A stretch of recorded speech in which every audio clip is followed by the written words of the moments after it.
Bom, gente, eu queria dar bom dia a todas e todos que estão conosco nessa manhã de sexta-feira, 22 de maio, de pública.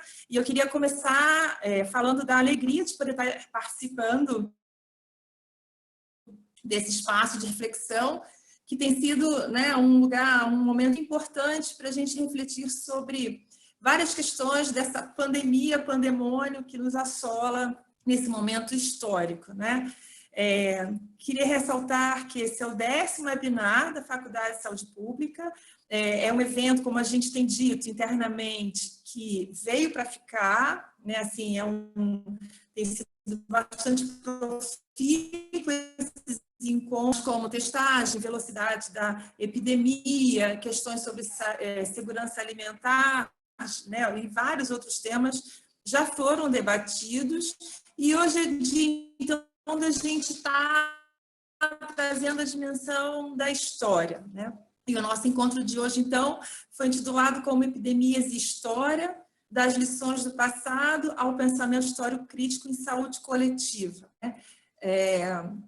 E a gente tem visto, né, nesses 2, 3 meses em que estamos sendo testemunha ocular, né, desse momento, várias comparações, chamamentos para a gente pensar sobre um certo legado ou lições que ficaram de outras pandemias, né? Sem dúvida, alguns paralelos podem ser feitos em relação a isso, mas é fundamental, dados pelo complexo contexto atual dessa pandemia, né, e trazer para esse debate as permanências históricas entre as pandemias, né. Então, eu vou apresentar os nossos convidados dessa manhã de hoje e falar um pouco da nossa emenda, dessa proposta, dessa nossa conversa, né. Então, nessa manhã de sexta-feira, uma das nossas convidadas é a Ana Cristina Rodopiano. A Ana Cristina, ela é historiadora, doutoranda do Departamento de Política, Gestão e Saúde da Faculdade de Saúde Pública, da USP, e é uma especialista, uma pesquisadora sobre alguns temas, entre eles a gripe. Daqui a pouco, essa nossa conversa, esse nosso encontro aqui, né? O outro convidado dessa manhã é o professor André Mota, também historiador, né, professor livre-docente da Faculdade de Medicina da Universidade de São Paulo e coordenador do Museu Histórico da Faculdade de Medicina, né? Ele é um super especialista na pesquisa sobre história da saúde coletiva brasileira e particularmente em relação às suas dimensões, né, no estado de São Paulo. A nossa terceira convidada é a nossa queridíssima minha amiga, professora Maria Cristina da Costa Marques, né, historiadora e sanitarista, professora da casa, professora do Departamento de Política e Gestão da Faculdade de Saúde Pública, coordenadora do Centro de Memória da Faculdade de Saúde Pública, e também, né? E eu, para quem não me conhece, sou Cristiane Cabral, docente da Faculdade de Saúde Pública, do Departamento de Vida, Saúde e Sociedade, e tive a honra de estar aqui com esse time para poder fazer essa interlocução nessa manhã de hoje. Tá? Agora, tudo bem, pessoal? Porque a gente tem que ficar conferindo se está tudo bem pela internet, as conexões, está indo tudo bem, né? Então, retomando um pouco os termos do debate, eu queria só ler um trechinho para vocês, né, disso que a gente está como proposta para essa manhã. Então, é assim, ó, o acontecimento da pandemia do Covid tem suscitado a busca por respostas no passado sobre como diferentes sociedades, em diferentes períodos de sua história, enfrentaram suas epidemias. O tensionamento entre memória e a história das doenças pode proporcionar um debate interessante envolvendo a ideia de lições do passado para políticas públicas e respostas sociais em contexto epidêmico, né? O pensamento histórico crítico sobre contextos, conjunturas, singularidades e tensionamentos pode apoiar a compreensão sobre os impactos da pandemia de Covid-19, o debate na história, em função em sua função social frente aos dilemas da contemporaneidade, no diálogo com a saúde coletiva e na propositura de ações comprometidas com a democracia e com a defesa radical da vida. Bom, então, são em torno dessas questões que nossos convidados de hoje vão trazer as suas contribuições, ok? Eu vou estar acompanhando o nosso público, né, as questões que vão sendo colocadas, para depois a gente ter um tempo de debate mesmo, né, com o que for sendo colocado aqui no nosso chat, tá bem? Então, eu passo a palavra para Ana Rodopiano, por favor. Então, olá a todos. Olá a todos, muito bom dia. Com grande agradecimento à Faculdade de Saúde Pública, professor Marco Ackermann pelo convite. Uma honra, estou muito lisonjeada de estar junto dos queridos professores Cris Cabral, Cris Marques, André Mota, para a construção desse momento, desse debate, das reflexões, né, que a gente espera que possam surgir a partir desse nosso encontro. Nesse sentido, eu gostaria de trazer a epidemia como um fenômeno social, né? Por conta da epidemia ela causar uma convulsão, uma disruptura no tecido da sociedade, e ela proporcionar ali como lupa e espelho que o historiador possa vislumbrar crenças, saberes e práticas da complexidade da doença enquanto uma construção histórica. E aí, nesse sentido, pensar a doença como uma construção histórica nas dimensões do individual e também do coletivo. Porque não é o simples fato de uma doença, ela se manifestar no corpo do indivíduo que a torna uma questão de saúde pública. Para a doença ela ganhar essa proporção da saúde pública, ela precisa ser legitimada socialmente, cientificamente, dentro de um engendramento onde valores, significados, eles tecem ali elementos do político, do social, do econômico e do cultural. E sendo atravessado também pelo sofrimento, né, o adoecimento nos diferentes corpos, diferentes grupos sociais e população. E aí o sofrimento, então, tido como um objeto pleno de investigação histórica e como que esse sofrimento ele está ali num limiar muito tênue entre a fratura e o laço social. Então, nesse sentido, né, tomando, então, esse sofrimento como objeto de investigação histórica, eu tenho me dedicado nos últimos anos ao estudo da gripe espanhola e a sua passagem em Botucatu. A gripe espanhola ela ocorreu no mundo em 1918, ela pegou o mundo em pleno conflito mundial, na Primeira Guerra, então já uma carestia muito grande, espalhada pelo planeta, atingiu de 80% a 90% da população do mundo à época, e sua rápida virulência e transmissibilidade muito possibilitada também pelo deslocamento dos soldados e das próprias populações no mundo. Estima-se que ela tenha matado entre 20 e 40 milhões de pessoas, aproximadamente, digo aproximadamente justamente por conta da desorganização e da convulsão social que ela provocou, e a dificuldade de se oficializar, de se documentar essas mortes, e aqui no Brasil ela chega na primavera de 1918, aportando, né, através do navio SS Demerara, um navio que veio de Liverpool, na Inglaterra, e passa por Lisboa, chega no Brasil e passa pelos portos do Recife, Salvador, Rio de Janeiro, e aí se espraia pelo restante do território brasileiro, chega em São Paulo, se capilariza, não só pelo litoral, mas também pelo sertão e demais cidades. Nesse sentido, quando a epidemia ela chega no Brasil, ela encontra um país num processo de formação de Estado-nação, numa conturbada ainda república, assentada ali numa acomodação de diversos valores que estavam ali em jogo, principalmente da oligarquia cafeeira e das elites paulistas, e as elites paulistas, naquele momento, também colocando as políticas e serviços de saúde como uma amálgama na acomodação desse caudatário de interesses. Nesse momento, ali as elites paulistas, através de um discurso de paulistanidade, de paulistanismo, colocando São Paulo como o único país, como o único estado capaz de ensejar e concretizar um projeto civilizador e modernizador de um Estado-nação. Então, é nesse sentido que nós temos na historiografia uma vasta produção de estudos sobre a gripe espanhola em diversos estados brasileiros, mas principalmente se debruçando sobre as nossas capitais. Em São Paulo, por exemplo, nós temos duas grandes obras que exaustivamente estudaram a epidemia de gripe espanhola, o professor Cláudio Bertoli e a professora Liane Bertucci. Mas, quando eu me debrucei sobre essa historiografia, foi possível perceber que ainda existe um vasto e inédito campo para o historiador para que ele possa desenvolver pesquisas sobre como essa epidemia ela se capilarizou e ela se fez presente no interior dos estados.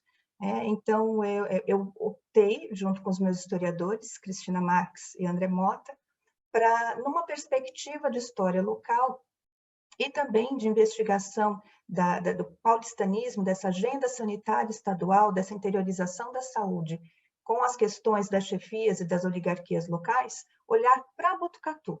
Como que foi a passagem dessa epidemia de gripe espanhola em Botucatu, uma cidade do interior paulista, e como se deu essa agenda sanitária, esse diálogo da agenda sanitária com as chefias locais, e nessa perspectiva, a conformação dessa assistência aos gripados. Bom, o que eu gostaria de destacar, então, para vocês, dentro do recorte do tempo que nós temos hoje, é que, do ponto de vista da investigação histórica e do que ela proporcionou, então, na relação tênue, entre documentação, entre vestígios históricos, entre a hipótese e o referencial historiográfico adotado, me foi possível, então, deslindar um descompasso entre a agenda sanitária estadual paulista e Botucatu. Então, considerando que Botucatu, à época em que a gripe chegou, ela desfrutava de uma projeção regional extremamente importante, por ser um ponto de entroncamento de vários pontos do estado e também de vários outros pontos de estados brasileiros, e por também abrigar expoentes do Partido Republicano Paulista, o que fez com que Botucatu recebesse, já nos primeiros anos da República, diversos equipamentos, como grupo escolar, depois se tornou sede de bispado, logo recebeu luz elétrica, depois teve uma escola normal, foi delegacia regional de polícia, distrito eleitoral, e também recebeu um braço, em 1918, alguns meses antes de romper a gripe na cidade, um braço do Serviço Sanitário Estadual, que foi a Delegacia Estadual de Saúde. Então, por meio dessa análise de documentação histórica, foi possível perceber um descompasso entre as orientações que vinham do Serviço Sanitário Estadual, por meio do Delegado Estadual de Saúde, então já instalado em Botucatu, desde julho de 1918, por conta da convulsão epidêmica já ocorrer em São Paulo, se vê que a gripe galopava para o interior, rumo ao sertão, haver orientações, mas um descompasso de um entendimento, de um arranjo, um descompasso de um arranjo entre o que era o ordenamento que vinha do Serviço Sanitário através do Delegado Estadual de Saúde e a municipalidade em Botucatu, no sentido tanto de preparar a cidade através do fechamento do seu comércio, do fechamento das escolas, como também no sentido de preparar leitos para receber os doentes assim que a gripe, então, eclodisse na cidade. Bom, a gripe ela entra por Botucatu por meio do trem. Botucatu é cortada pela Estação de Ferro Sorocabana desde 1889, e Botucatu é uma cidade que já desde o seu processo de urbanização no final do 19, início do 20, ela tem uma conformação de segregação urbana, onde os equipamentos republicanos, as melhores moradias, foram cada vez mais se acomodando no cume da cidade, nos altos da cidade, e na sua população, na sua área periférica, ficou a população pobre, trabalhadora e morba. no sentido de serem trabalhadores e pessoas em áreas extremamente adensadas e que já apresentavam doenças como difteria e tuberculose. E é em um desses bairros extremamente populosos, que é o bairro da Estação, hoje conhecido como Vila dos Lavradores, onde a epidemia ela entra pelo trem e faz as suas primeiras vítimas. Então, com relação às forças sociais que operaram na assistência em Botucatu, na comissão de socorros, como também na rápida instalação de um hospital de isolamento, então mantido pela municipalidade, pela Câmara dos Vereadores, para que recebesse, teve um caráter extremamente asilar, para que recebesse doentes reconhecidamente pobres, para que esses doentes não se transformassem em novos focos de contágio, essas forças sociais que se acomodaram, sempre a todo momento, tensionadas, mas negociando essa assistência, foi a maçonaria, a Igreja Católica e o Partido Republicano Paulista, claro que dentro de uma peculiaridade de uma sociedade, né, botucatuense, que já tinha vínculos desde o final do século XIX com a benemerência, com diversas ações de benemerência na cidade. Colocando, então, isso, outra questão também a se trazer foi a incúria municipal de deter o avanço desenfreado dos alimentos, dos preços dos alimentos. Né? Então, frango, ovos e leite tiveram seus preços disparados, preços exorbitantes, o que levou a população já pobre a ficar ainda mais depauperada e depender ainda mais da caridade pública. Já para ir terminando a minha fala, num universo de 30 mil habitantes da época, Botucatu teve, então, 1.016 infectados e 55 mortos. Vejam que esses números eles são oficiais. Acredita-se que tenha sido numa dimensão muito maior. Digo oficiais, então, justamente por conta da desorganização, da interrupção de correios, de telégrafos, e também a desorganização dos serviços de registro de óbito na cidade, como aconteceu em outras localidades, não só no estado de São Paulo, Brasil, e no mundo também. O que os vestígios históricos me apontaram é que desses 1.016 infectados, 2/3 deles eram doentes já descarnados em vida, eram corpos já descarnados em vida, ou porque já traziam doenças preliminares, como a difteria e a tuberculose, ou porque já eram corpos débeis diante de uma situação de pobreza, pensando, então, num país onde seus trabalhadores estavam totalmente desamparados pela inexistência, então, de leis trabalhistas. Então, o que eu gostaria, já finalizando a minha fala, é de destacar esse exercício crítico do ofício do historiador na sua função social, de trazer nessa discussão da historicidade as nossas permanências, as iniquidades que fazem parte da nossa formação sociohistórica, do ponto de vista de desigualdades regionais, de desigualdades sociais, né? E que o adoecimento e o sofrimento ele atravessa os corpos de diferentes formas, e é importante a gente sempre ter isso colocado em pauta, colocado em debate, de forma que a doença não se torne autoexplicativa, e a importância de nós colocarmos também a ampliação das forças históricas, que eu arrisco dizer que essa ampliação da consciência das forças históricas no campo da saúde coletiva possa ser um caminho capaz de recuperação de horizontes utópicos e de tremular nossa bandeira mesmo, pela defesa radical da vida, pela justiça social e pela clareza de que os avanços e recursos do nosso Sistema Único de Saúde estão atrelados ao nosso processo democrático. E colocando dentro das nossas permanências históricas, no sentido de trazer em pauta essa historicidade tão premente, que precisamos a todo momento dar visibilidade aos silenciamentos, a questão de que o historiador precisa fazer parte, dentro do campo de saberes da saúde coletiva, das proposituras, das estratégias para esses momentos de embate, de emergência sanitária, justamente por conta de desnaturalizar essas nossas permanências, e ele, mais do que as lições do passado, como a professora Cris Cabral já nos colocou, mais do que lições do passado, o historiador, a história se colocar como campo de propositura e de enfrentamento dentro de um ponto de vista de análise de contextos e de respostas sociais, dentro de uma conjuntura e das suas singularidades. Muito obrigada. Obrigada, Ana. Acho que agora estão me ouvindo. Enfim, eu saí do computador e estou agora pelo celular.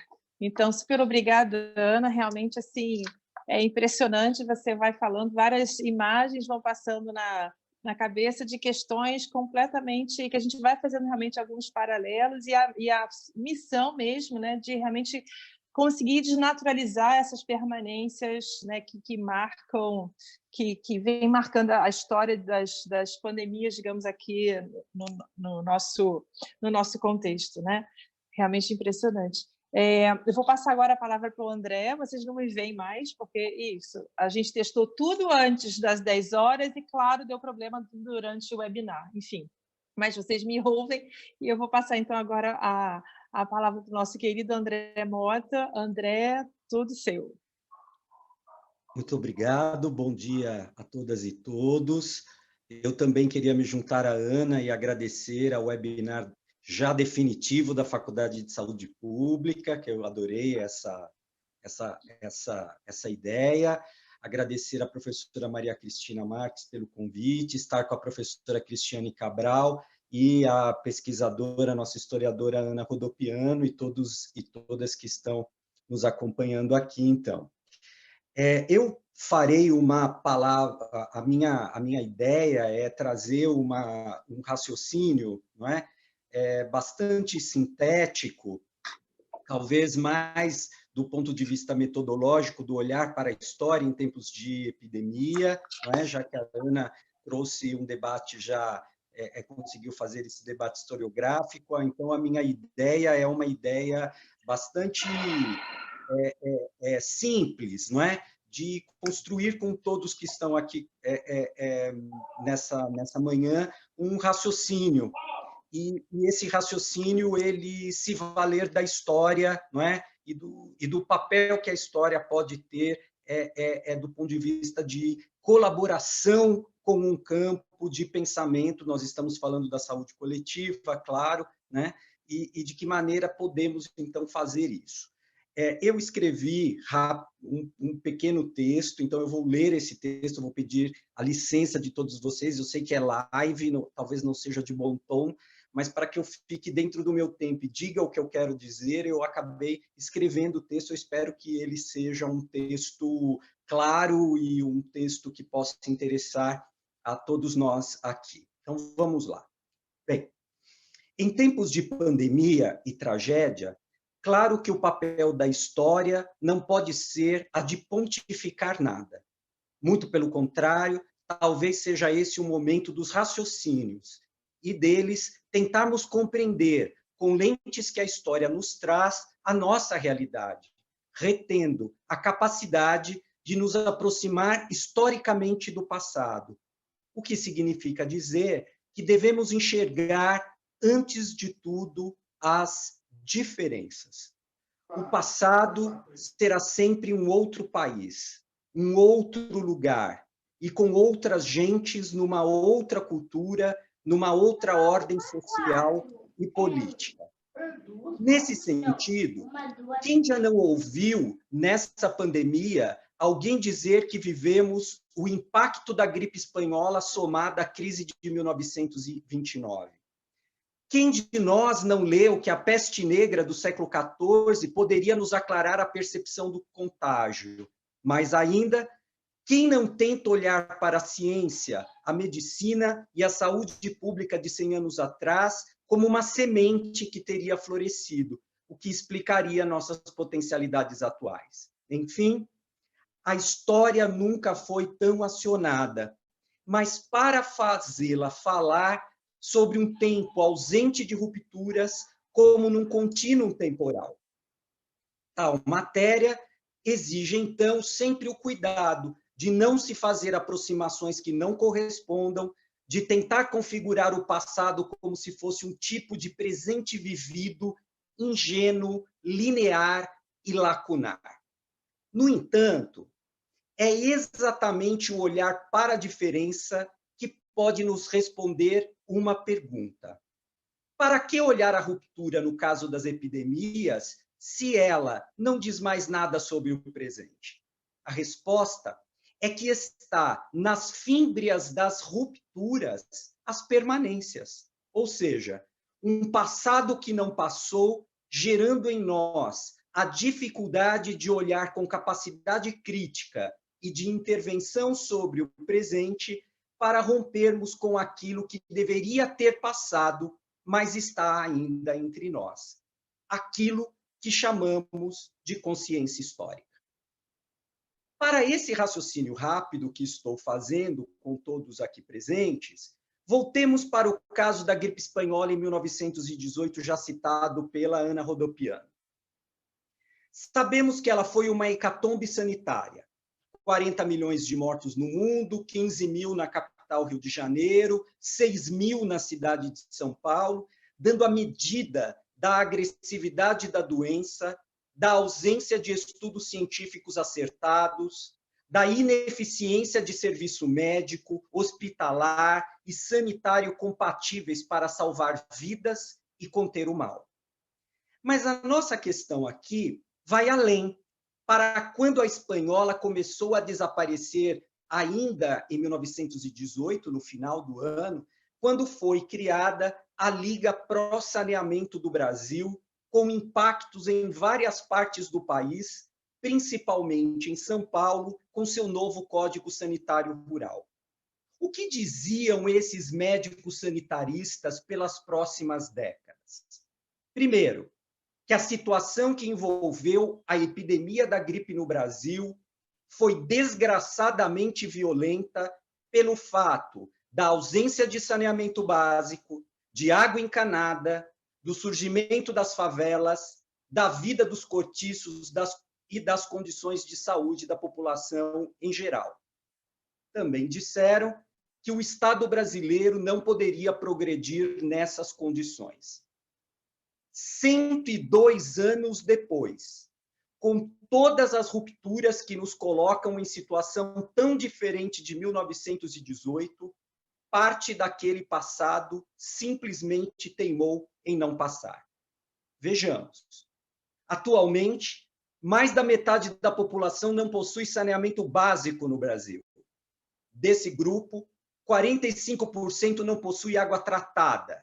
Milhares moram nas ruas, enquanto outros milhares moram em condições subhumanas, sendo os afrodescendentes as maiores vítimas e nas periferias as maiores tragédias.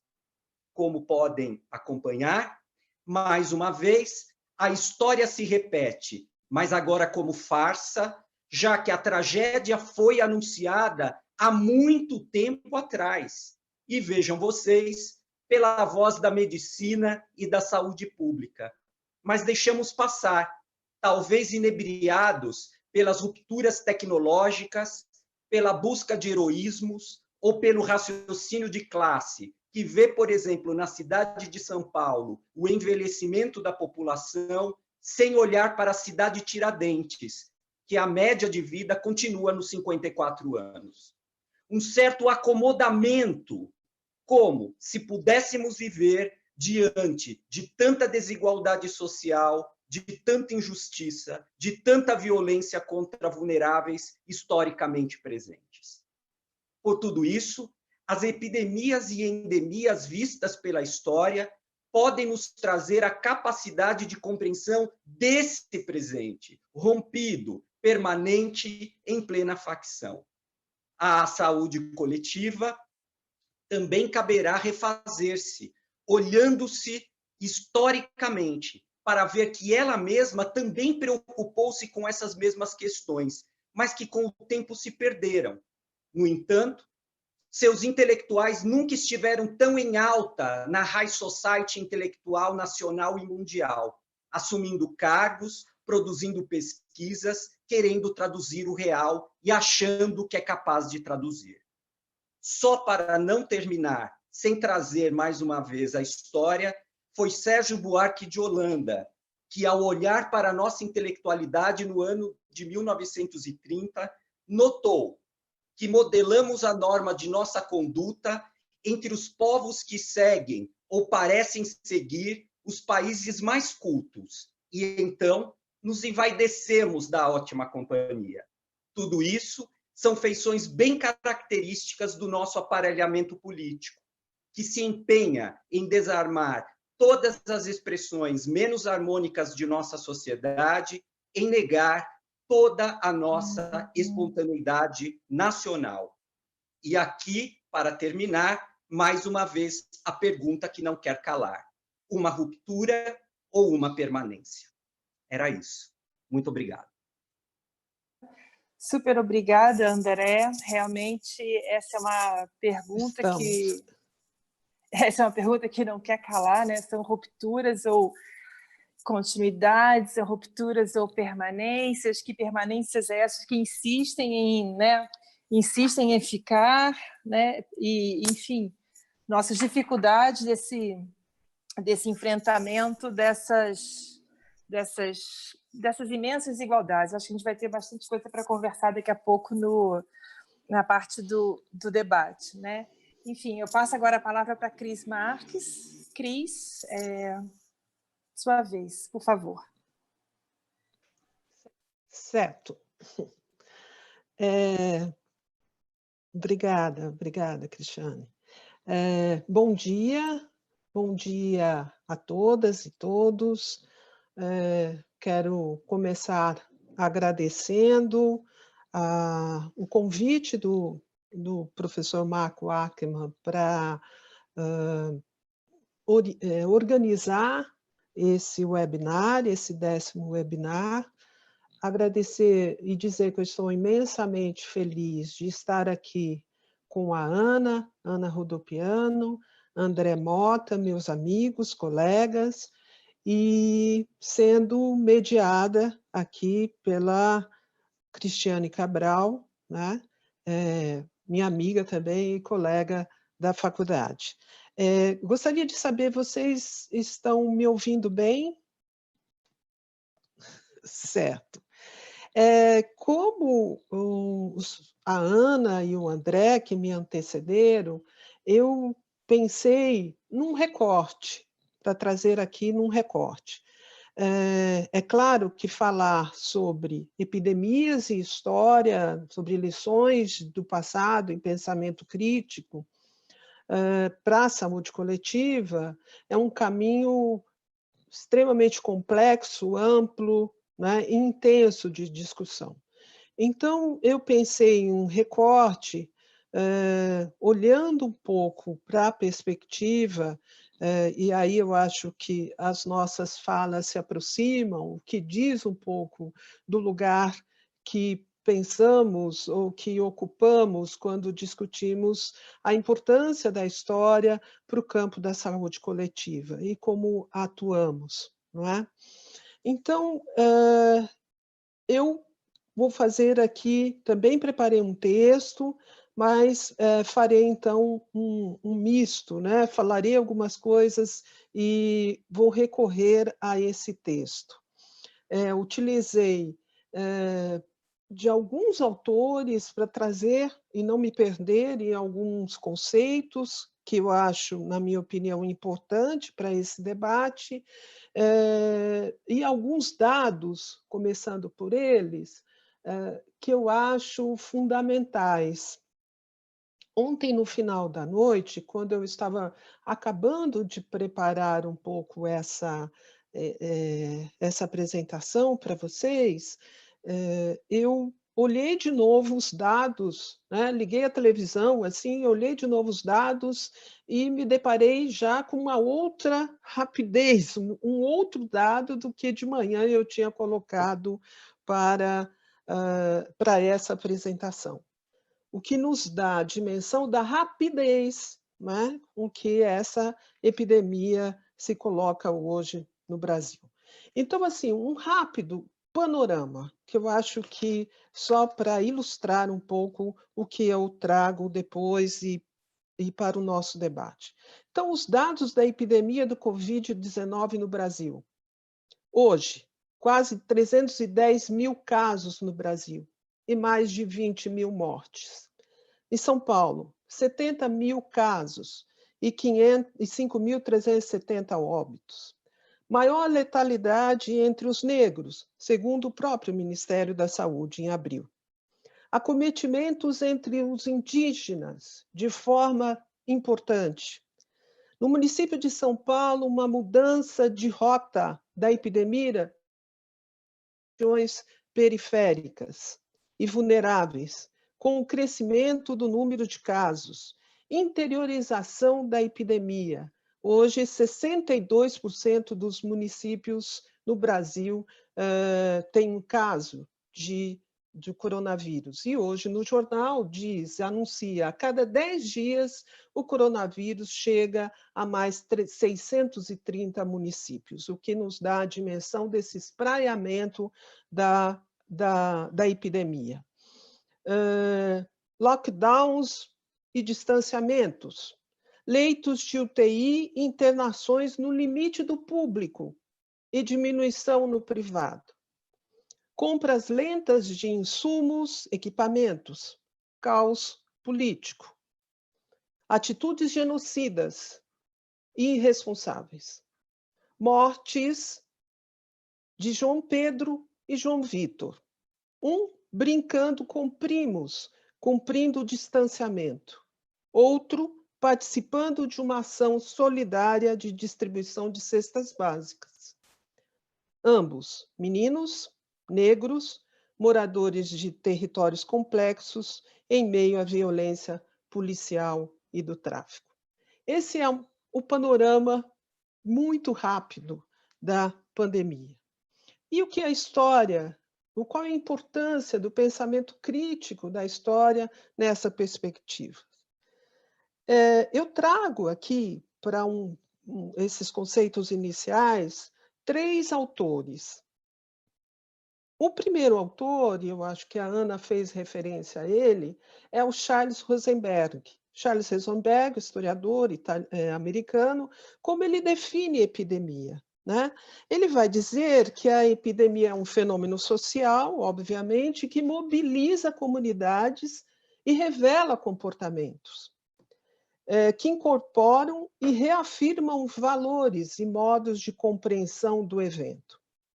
Ele diz ainda que seu caráter público e intensidade dramática fazem com que epidemias antigas e modernas constituam-se um espaço de entendimento das relações entre ideologia, estrutura social e construção de respostas ao fenômeno.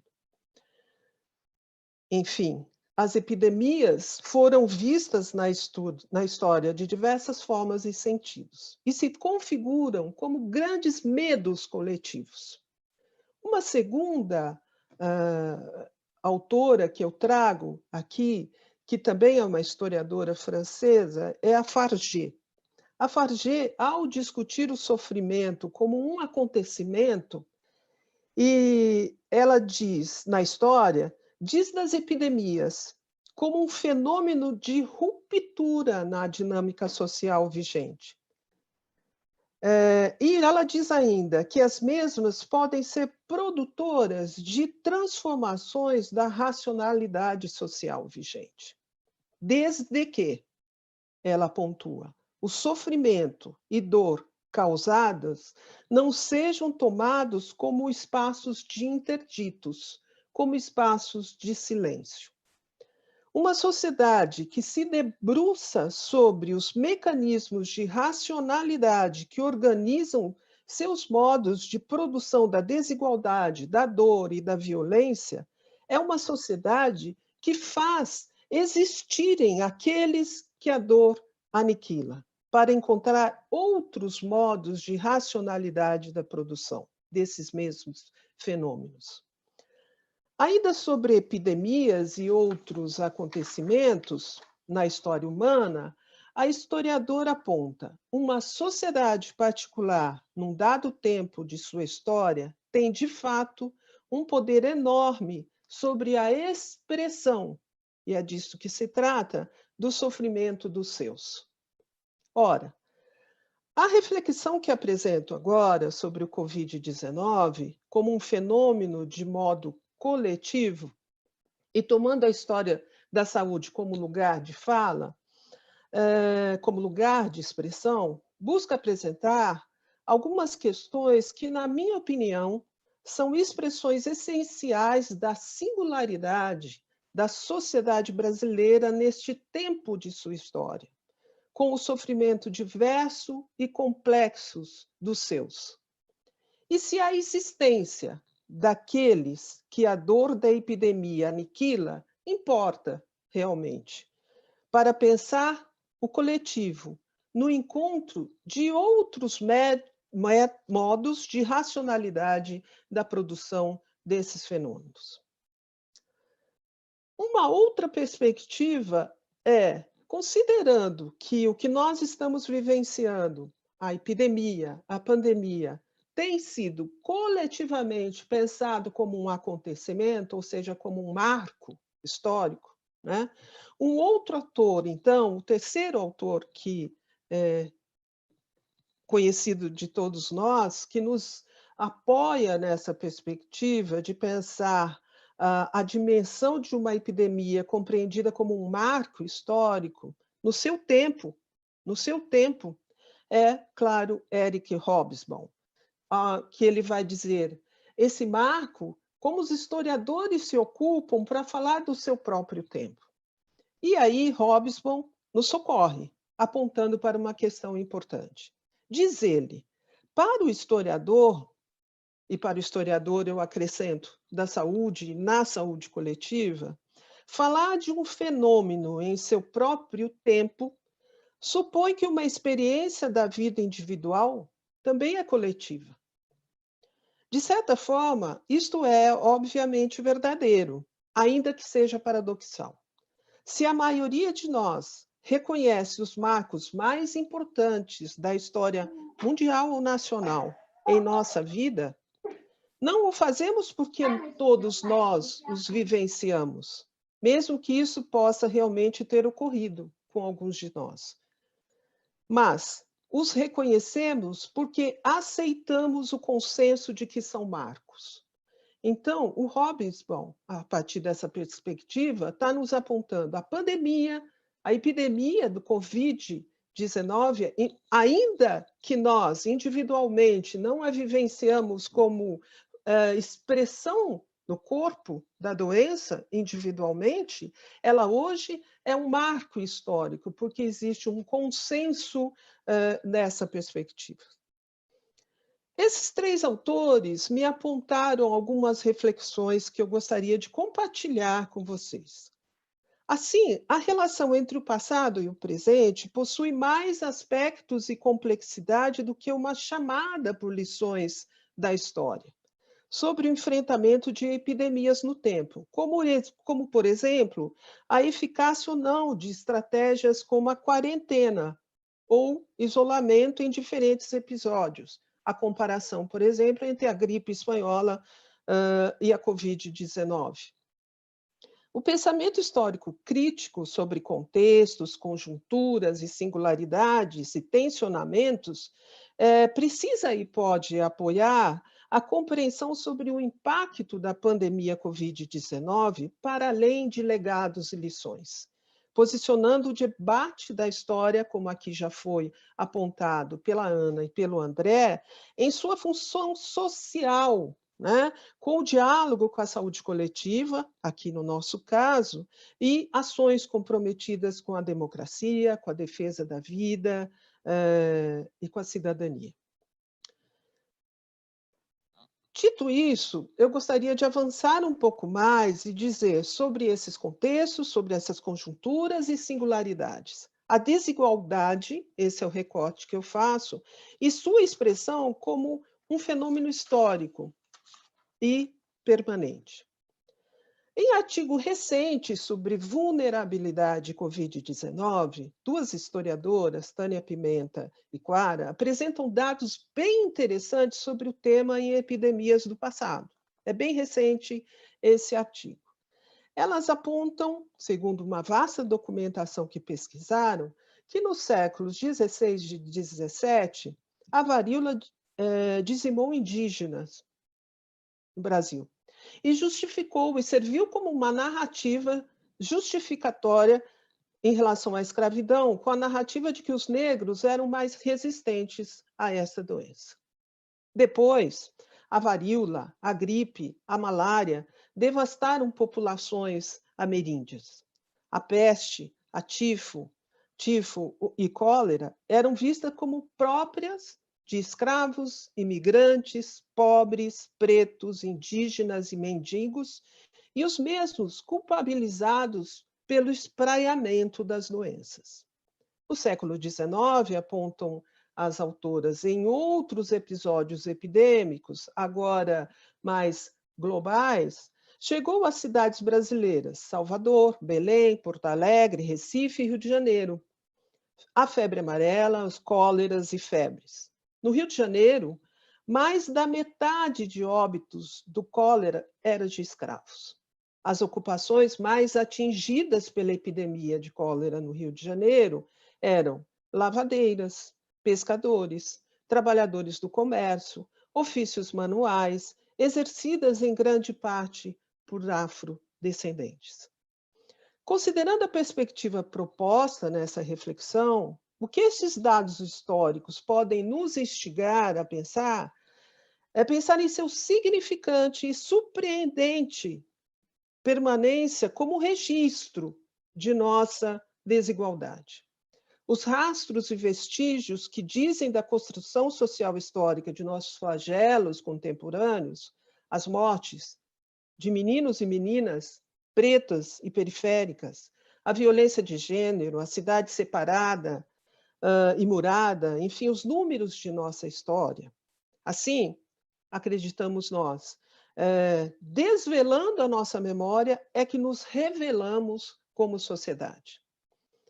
Para falar além das epidemias, como recorte do tempo, eu trago aqui também outros números.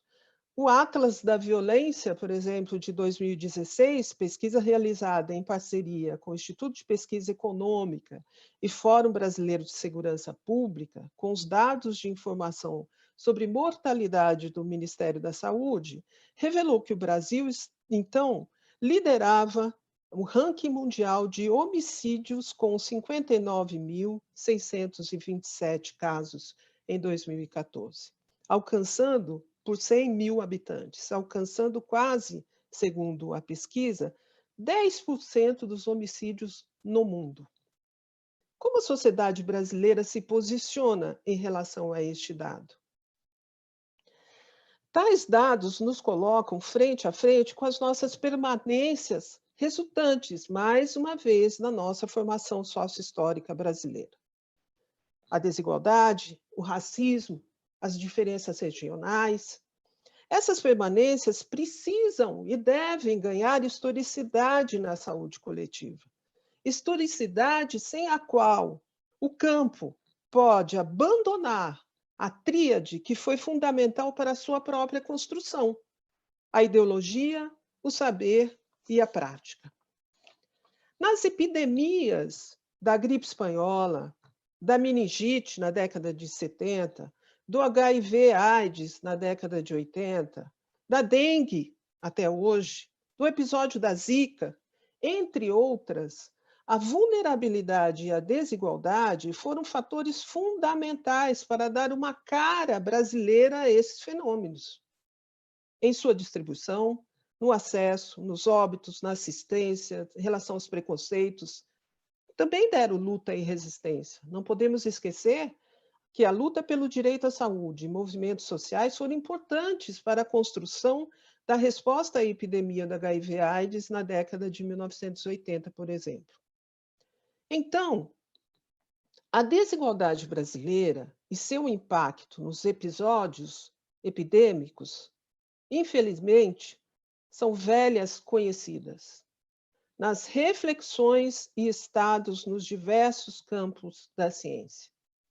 Então, frente a certa continuidade deste contexto de singularidade, como podemos dar um passo a mais nessa discussão e impasse, para além do reconhecimento de que a desigualdade é uma permanência histórica e se constitui como uma característica das nossas epidemias ao longo da nossa história, do seu impacto dessas epidemias. A pandemia Covid-19, mais do que revelar a nossa desigualdade, ela escancara as nossas permanências históricas, como a desigualdade e o racismo. Fenômenos construídos e resultantes, mais uma vez, da nossa formação histórica. O que o pensamento histórico crítico pode nos apoiar nesse sentido é o reconhecimento, na minha opinião, de que a revelação da desigualdade não é um fenômeno atual, que esta epidemia aponta, mas antes a naturalização da desigualdade em mais um episódio epidêmico no Brasil. A desigualdade social, transformada na exclusão, no abandono social, nas mortes desiguais, nos acessos menores aos insumos e equipamentos, entre outros, é conhecida, historicamente conhecida. A nossa grande permanência histórica é que ela é tolerada, ela é suportada, ela é naturalizada, revelando aí sim uma das nossas mais cruéis facetas e permanências históricas. Voltando a Farget, a pergunta é: na singularidade da sociedade brasileira, neste tempo de sua história, como se posiciona e reconhece o sofrimento diverso e complexo dos seus? E se reconhece, como pensa no coletivo para o encontro de outros modos de racionalidade de produção social e política. Outros modos de pensar vão para além de ajudas emergenciais ou ações caritativas importantes nesse momento de urgência, mas usar a experiência histórica humana para projetos políticos de superação desse fenômeno e dessas permanências, de enfrentamento de nossos silêncios de classe social. Em não sendo assim, passada esta pandemia, onde o previsto ocorrerá, ou seja, mortes desiguais em população indígena, negros, pobres em sua grande parte, novas epidemias, em outros tempos, encontrarão contextos muito parecidos. E estaremos novamente em um webinar como este, apresentando os dados da desigualdade brasileira e os impactos da epidemia X. Há algo novo. Os movimentos sociais, as respostas coletivas da população, a resistência e a solidariedade nesses espaços de abandono e de silêncio que enfrentamos, fruto dessa desigualdade aqui colocada. Então, olhemos para a nossa permanência histórica, a desigualdade, mas, para além disso, para a nossa, como sociedade, como nós pensamos em superar esse fenômeno social. Obrigada. Isso. Super obrigada, Cris. Estão ouvindo? Adorei a exposição de vocês. Devo dizer que no chat tem milhares de elogios, muitos elogios a todos vocês, do tipo do mesmo uau que eu fiz alguns minutos atrás. Maravilhoso realmente as exposições. Eu queria dar um pontapé inicial nesse debate, porque realmente a gente fica bastante impactado com essa dimensão, né, como que a epidemia realmente é isso, ela vem para escancarar as nossas desigualdades, né? Então, tem muitas permanências nesse processo inteiro, como vocês bem apontaram. Não é uma questão apenas de revisitar o passado para aprender com o passado, mas é isso, ver as rupturas, as permanências e se questionar no momento atual o que fazer ou o que queremos fazer com isso, né? O que podemos fazer com isso e o que então queremos. E aí eu fico muito compartilhando com vocês uma inquietação que eu já estou ouvindo, né, falar sobre vida pós-Covid, novo normal, né? E estou muito incomodada com essa ideia de o que é que as pessoas estão imaginando que é uma vida pós-Covid. Isso para mim não faz o menor sentido, por tudo que a gente está discutindo sobre os rumos da pandemia, mas me assusta muito quando eu estou ouvindo, né, algumas reflexões do tipo, vamos sair como uma sociedade mais solidária e mais justa. Eu realmente, particularmente, acho uma certa ilusão isso, infelizmente, mas esse termo novo normal é mais assustador ainda, né? Porque me parece que se a gente realmente não faz uma reflexão sobre que momento de ruptura é esse, o que significa essa pandemia, o que a gente quer realmente revisitar, o que a gente pode realmente fazer, né? Que novo normal é esse, né? Então, eu acho que eu queria provocar vocês três um pouco, pensando sobre, né, nessa dimensão das rupturas, das permanências, o que significa esse novo normal ou essa vida pós-Covid? Né? Se a gente não está sendo rápido demais ou ingênuo demais, ou realmente isso, ignorando as reflexões que a história traz para a gente, né, que ajuda nessa desnaturalização, esse historicizar esse momento atual. Então, o que significa isso para vocês? Então, para a gente começar um start, aí, um pontapé para o debate, eu vou voltar no chat, ver se tem mais algumas questões, mas, enfim, devolvo a palavra para vocês, talvez possa ser na mesma ordem, ou levantar a mãozinha que a gente vê para quem vai a palavra. Eu gostaria até de trazer, assim, nós estamos em plena disputa de narrativa, né? O fato da gripe espanhola ter sido uma hecatombe não garantiu que tivesse um novo ordenamento social mais justo, né? Então, como a crise acabou de colocar, se a gente não fizer esse enfrentamento, a gente não fizer essa disputa de narrativa, e nós não assumirmos essa bandeira no campo da saúde coletiva, como o André também colocou na exposição dele, esse bonde vai passar e a gente vai perder a oportunidade de abrir esse flanco e construir algo novo.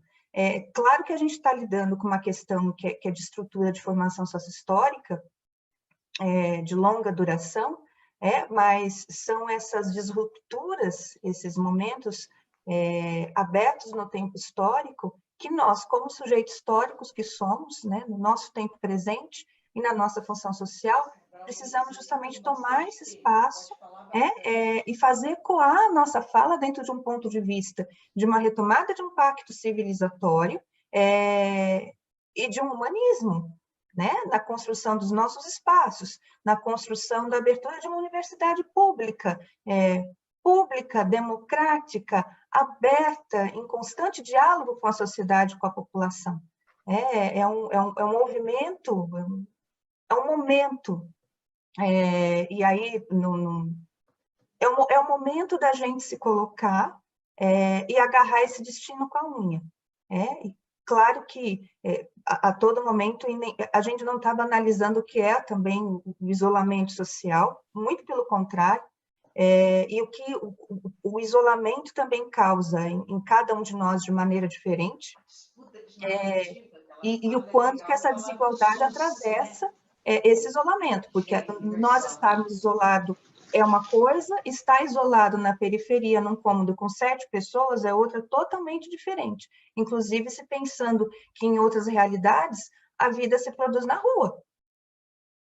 Justamente por conta dessa questão dos espaços, da segregação urbana e tudo mais. Então, eu entendo, a Ana entende que disputar um novo é a disputa de um pacto civilizatório, da retomada de um pacto civilizatório, de uma bandeira dentro da saúde coletiva que recupere, tremule os horizontes utópicos do nosso campo, na disputa de não só do fazer, mas do fazer com, da construção coletiva, de algo que se espraie e que a gente consiga construir e agregar com os movimentos sociais, que estão fazendo um trabalho incrível de mobilização nas favelas, nas comunidades em São Paulo, Brasilândia, Heliópolis, Paraisópolis, assim, é incrível. Então, realmente pegar o touro na unha, nesse momento histórico que a gente está vivendo, se agarrar no esperançar, não está sendo fácil, tá?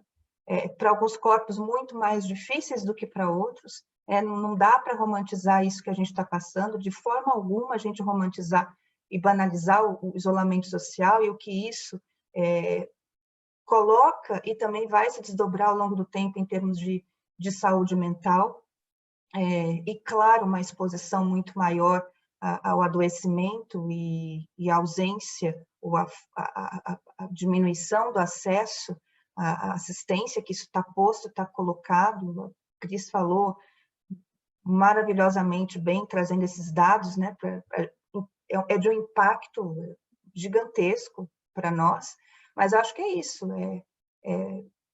a gente entrar nessa disputa de narrativa, não no novo normal, porque senão parece que numa adaptação livre do Gato Pardo, então vamos mudar tudo para exatamente manter como era antes, né? Mas a gente entrar com uma força crítica, né, da história na construção mesmo da saúde coletiva e de respostas ao campo à pandemia, na retomada do pacto civilizatório, dos horizontes utópicos, né, do campo da prática, no campo do saber, no campo da luta mesmo da saúde coletiva. Bem,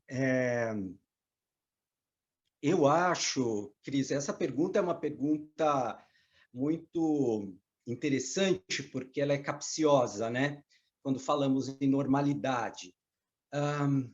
Eu acho que falar em normalidade, falar em vida pós-epidemia, vivendo o que nós estamos vivendo, na verdade, banalizar uma outra coisa, que é banalizar a tragédia, banalizar as mortes, não é? E aí, a história, ela tem um papel que, às vezes, é um papel considerado ingrato, não é? Porque dizem que os historiadores são sempre críticos, mas, na verdade, é o nosso olhar, que é sempre um olhar pela contramão, não é? Porque a gente quer encontrar, nesse contrapelo, as contradições que nos regem, para que a gente possa intervir no presente sobre elas. Tem um dado que vem, um professor da USP falou, eu procurei não entrar nesse assunto, mesmo sendo uma área que eu transito um pouco, que é a questão da eugenia, não é? Veja, a eugenia ela é uma construção, não é? Ela tem lá suas permanências até os tempos atuais, obviamente. A nossa eugenia hoje talvez não seja a mesma eugenia da década de 30. Porém, há um dado, quando esse professor traz, não é? De uma visão que vem, inclusive, dos poderes constituídos, não é? Lá atrás, e que a gente percebe o nível de enraizamento que foi ganhando quando as pessoas falam em voltar à normalidade, que é, então, de que alguns grupos possuem a sua vida é uma vida dispensável. Essa questão de que o Brasil se limparia, de que o Brasil funcionaria, não é? Quando os negros não estivessem mais aqui, fossem branqueados, não é? Ou que fossem exterminados, né? Como a Cristina disse, vem até os dias de hoje, ganha uma noção dentro do viver social brasileiro. E que isso nós vamos ter também que dar conta, porque está em todas as classes sociais, não é? Em todas as classes sociais, de que tem grupos que valem menos. E, geralmente, quase sempre, para não dizer sempre, obviamente, aqueles que têm a pele mais escura, não é? Essa é uma questão muito importante, não é? Porque, senão, nós construiremos uma história e uma memória, não é? Como se nós precisamos, quando tudo isso passar, não é? Como se uma normalidade pudesse se dar dentro de um país com mais de 20 mil mortes, sendo que grande parte delas poderia ter sido evitada, não é? Então, a palavra genocídio, ela é uma palavra bastante importante para nós nesse momento, não é? Para a gente perceber se vai se configurar, se está se configurando ou não, não é? Vejam que até a Segunda Guerra não havia crime de genocídio. O crime de genocídio é uma lei internacional que vai ser construída em 1948, devido ao genocídio alemão, mas, quando vamos voltando, não é, outros genocídios houve. Né? Antes do genocídio alemão, a gente teve o genocídio dos armênios, a gente teve os africanos, a gente teve os indígenas, e assim sucessivamente. Eu acho que isso foi falado aqui. Não é? E para frente, não é? Nós também vamos tendo os genocídios através das guerras, não é? A morte dos refugiados e a maneira como nós encaramos a nossa sociedade mais pobre e mais preta e mais periférica dentro do país, não é? Que agora que chegou a ela, não é? Parece que então existe um pensamento de já estarmos, vamos olhar para frente, porque já passou por nós o primeiro grande perigo, como a Ana disse, não é? Grande maioria de nós conseguiu estar mais protegido. Quando chega a eles, parece que há uma normalização das mortes, justamente quando, então, tudo se escancara entre nós. Então, me parece que eu acho que esse é um grande equívoco, não é? Eu acho que é difícil, mas nós precisamos encarar o tema da morte, nós precisamos encarar o tema do luto, nós precisamos encarar o termo de por que é essa gente que está morrendo mais do que outros grupos, não é? De como é que essa doença foi chegando na periferia, não é? De como é que a classe média alta encarou e pensou, não é, o começo de tudo isso, não é? Quando vinha voltando das suas viagens internacionais. Eu acho que tudo isso precisa ser colocado, não é? E nós tomarmos muito cuidado, não é? Para que a gente não esteja caindo num pensamento eugênico de eliminação do outro, não é? Quando eu penso que tudo bem nos cemitérios de Manaus, eu construir valas e acumulando caixões, isso vai passando, não é? É 15 mil hoje, é 20 mil amanhã, então também, veja, é assim a vida, é a natureza da epidemia essa, não é? A epidemia tem história, e eu acho que é dessa história que nós precisamos nos haver e a gente ter a atenção muito forte, não é? Para que a gente depois não olhe para trás, não é? E percebamos que nós próprios, como intelectuais, como profissionais da saúde, como cidadãos, deixamos que um certo viés eugenista ganhasse conta como vem ganhando no nosso país. Essa coisa de cloroquina, essa loucura que nós estamos vivendo, de jogar a população frente a uma epidemia, cheira. O professor disse que tem ali um cheiro de eugenia, eu também acho que tem um cheiro de eugenia, e da eugenia restritiva, daquela que mata para limpar pelo bem da pátria e pelo bem da nação. Eu acho que a gente precisa prestar atenção muito nisso, porque já vivemos essa história, não é? Precisamos ver novamente se é permanência ou se é ruptura, que eu acho que é um tema nosso aqui. É isso, obrigado.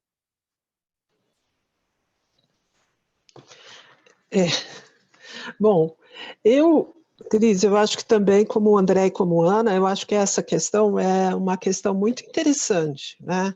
E outro dia, num desses programas de língua portuguesa, que eu gosto de assistir na rádio, alguém perguntou para o professor Pasquale, que aqui os mais velhos conhecem o professor Pasquale, o que era essa ideia de novo normal e nova normalidade que vem sendo utilizada hoje cada vez mais. E ele disse, eu achei muito interessante, que esse não é uma expressão nova, né? Uma expressão que já vem na economia desde as crises econômicas de 2008 e tal, né? E aí nova normalidade, diria ele, é um novo padrão, um novo padrão. Ora, eu penso que no plano das atitudes, cada vez mais, né, nós temos ouvido isso, me incomoda também essa ideia de que vamos ser mais solidários, vamos nos dedicar mais aos amigos e à família, vamos ok, tudo bem, vamos, mas, ou não vamos. Eu acho que essa questão do novo normal, eu queria chamar também na direção do que o André colocou, e a Ana, o que isso significa para nós nesse contexto de que vivenciamos, no contexto desse tempo do Brasil, no contexto das nossas construções históricas. O que era normalidade, se nós queremos, e vai ser pós-normalidade, né? E aqui, lembrando, inclusive, do poema do Brecht, que eu gosto muito, quando ele diz, desconfie do que é normal, né? Desconfie do que é normal. O que é que nós fomos construindo, historicamente, como normalidade na nossa sociedade brasileira, né? Uma sociedade cindida, que vê a pobreza como normalidade, que vê a desigualdade como normalidade, que vê a exclusão como normalidade, não é? Que assiste diariamente à exclusão e à morte violenta, né, de meninos pretos, pobres, periféricos, de mulheres, e acha que, de alguma forma, são dados, vamos dizer, pintados de normalidade, porque, afinal de contas, aquela comunidade é uma comunidade que está permeada pela violência e tudo mais. Então, olhar essa pós-normalidade, né, me incomoda muito se ela não for olhar, nós não dissecarmos o que nós estamos entendendo como normalidade, né? Nós temos, ao longo desse tempo, uma naturalização desses dados da violência, nós temos uma naturalização dos dados do abandono e da desigualdade. E eu acho que a nossa pós-pandemia, né, só tem saída se nós tivermos um projeto político-social coletivo de enfrentamento do que pensávamos, do que imaginávamos como normalidade anterior. Não é possível mantermos, sem nenhum movimento de um projeto coletivo, né, mantermos esse nível de desigualdade que continuamos, esse nível de um país cindido entre as classes sociais, né? E é disso que se trata. A gente precisa recuperar também essa discussão para dentro da saúde coletiva, a discussão de classe, né? Isso é fundamental para que a gente enfrente os nossos silêncios. E acho que essa questão que o André trouxe, que é um espaço de sua especialidade, importantíssima discussão que você faz, André, sobre eugenia, né? A cada discussão de que assistimos sobre o uso dessa ou dessa, então tome cloroquina à direita e tome tubaína à esquerda e vão para a rua. Eu só posso alinhar um tipo de discurso como esse muito de braços dados com a ideia da eugenia, né? Sem dúvida. Então, assim, acho que para iniciar, eu acho que, antes de tudo, nós temos que pensar o que nós estamos imaginando aí como o que era o normal para nós, né? E eu acho que aí a história nos auxilia muito a pensar criticamente sobre essa normalidade antes e pós-pandemia, né? Queria retomar num ponto até muito instigada pela última fala agora fala anterior do André, que é a questão do genocídio da população indígena, né? Que não houve tempo de eu colocar inicialmente na apresentação, mas que essa fala do André, ela me permite... Oi? Oi? Estão ouvindo? Entrou um som aqui, né? Então, história, a que será que ela se destina? Uma outra questão era, bom dia, gostaria que os pesquisadores comentassem sobre as redes de apoio criadas entre a população nesse período de epidemia e sua percepção com relação ao papel do Estado, né? E aí, logo depois, veio outro participante que disse, bom, parece que há algo novo, há resistência, os movimentos sociais, né? E aí eu me pergunto se isso realmente pode dizer que isso é algo novo, né? Só para emendar esses dois comentários, né? Uma outra questão que apareceu é como construir um pacto civilizatório coletivamente diante de movimentos autoritários, como a gente está vivenciando, né? Um outro que é bastante intrigante, essa aqui. Nós próprios, como intelectuais, cidadãos, deixamos essa eugenia restritiva proliferar, né? Ou seja, qual é a nossa responsabilidade nesse latifúndio que está acontecendo, né? E um outro, que não é uma pergunta, é um comentário que eu queria também trazer de duas outras pessoas, é assim, um diz, mais do que nunca sentimos falta de incluir a história da saúde pública e das ciências e saúde em geral na formação dos profissionais de saúde, tanto na graduação como na pós.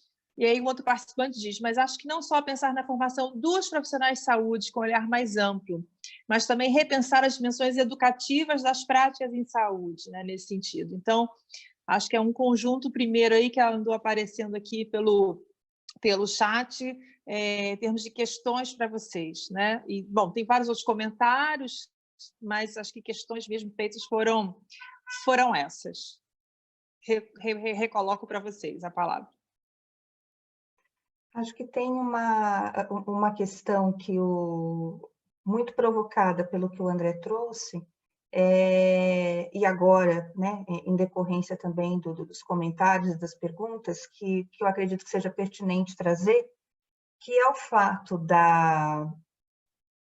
no momento da gripe espanhola, o fato de Botucatu receber uma delegacia regional de saúde 3 meses antes, tinha uma questão de um interesse capitalista muito forte por conta do que estava sendo do desbravamento do sertão, né? Então, Botucatu, à época, era uma zona limítrofe entre o que seria um mundo civilizado, entre aspas, e terras desconhecidas, habitadas por indígenas, porque era dessa forma que aparecia no mapa do estado de São Paulo. Então, nesse sentido, quando o André traz a questão da eugenia, é importante a gente também trazer a discussão do silenciamento sobre o genocídio da população indígena, né? Então, uma das questões elementares e que estruturaram, né, a implantação da Delegacia Estadual de Saúde em Botucatu foi muito para dar conta também de todas as ações sanitárias que estavam sendo feitas pelo interior do estado de São Paulo, mas que também pudessem proporcionar o controle da malária e da leishmaniose, para que se avançasse a estrada de ferro noroeste, para que se avançasse, então, a ocupação dessas terras, às custas do genocídio da população indígena. E isso nós estamos falando de 1918, depois vamos continuar acompanhando no decorrer da década de 1920, em documentos históricos, né? Etnias indígenas totalmente dizimadas no sertão paulista. Então, quando nós olhamos para a questão da desnaturalização das nossas permanências, da questão da eugenia, da vida que merece continuar e da vida que pode perecer, né? Inclusive na construção da questão do pacto civilizatório, como eu apontei, a Cris e o André também, construir, como a Cris colocou, quais os elementos que nos permitem, coletivamente, nos juntarmos em termos de uma sociedade capaz de prosseguir solidariamente olhando para o outro, né?